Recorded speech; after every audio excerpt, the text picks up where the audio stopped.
ngàyនេះបើកប្រអប់ iPhone 16 Pro Black Titanium មួយដែលទិញកាលពីម្សិលមិញពី Apple Store បាននៅលើប្រអប់ខាងក្រោយនេះគេដាក់ iPhone 16 Pro Designed by Apple in California ហើយ iPhone 16 Pro នេះប្រើប្រភេទ USB-C Charge Cable Black Titanium 251GB Trademark ហ្នឹង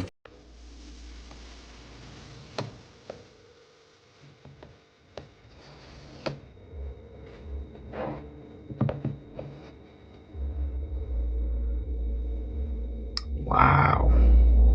ស្អាតមែនតើនេះ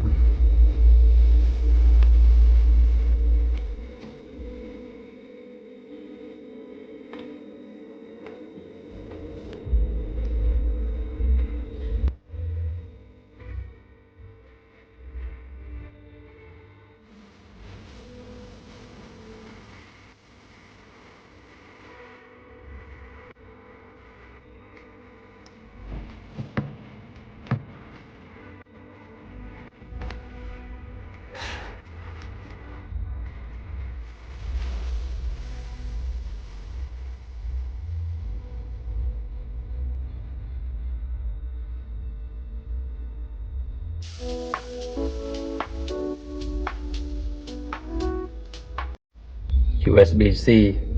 ហើយនឹង camera នៅខាងក្រោយនេះ style ថ្មី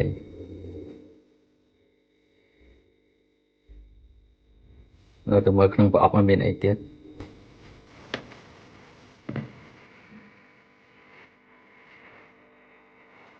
បាទខ្សែ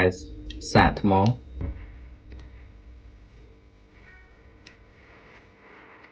ពណ៌សឡើងស្រស់ស្អាតហ្មងខ្សែសាកថ្មនេះ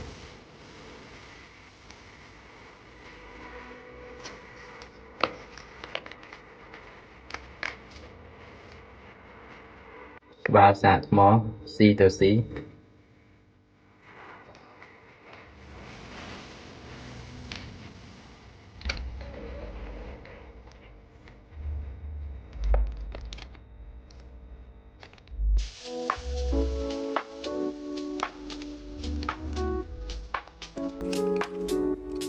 ទូរស័ព្ទនឹងលែងត្រូវការ SIM card tray ហើយអញ្ចឹងយើងប្រើ eSIM ទាំងអស់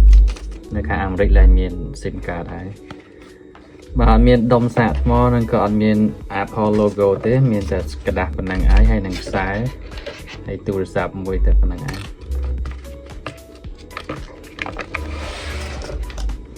ឥឡូវងាកមកមើលទូរស័ព្ទវិញបាទនេះ iPhone Pro ធម្មតា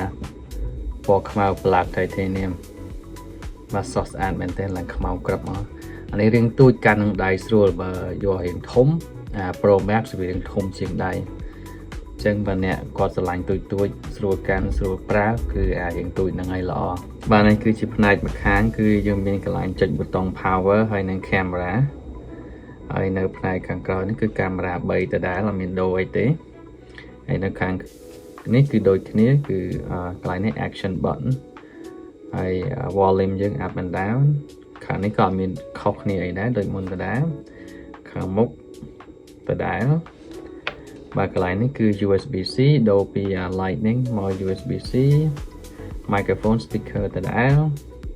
ហើយខាងលើនេះក៏អត់មានដូរអីដែរអញ្ចឹងទូរស័ព្ទ16 Pro នេះដូរតែថែមតែប៊ូតុងនេះមួយទេបែរថតកាមេរ៉ាតែប៉ុណ្្នឹងឯងឥឡូវចុងក្រោយគឺយើងចាប់ផ្ដើម set up ជាមួយទូរស័ព្ទហ្នឹងដើម្បីមុននឹងយើងប្រើបានដាក់ SIM ដាក់អីចូល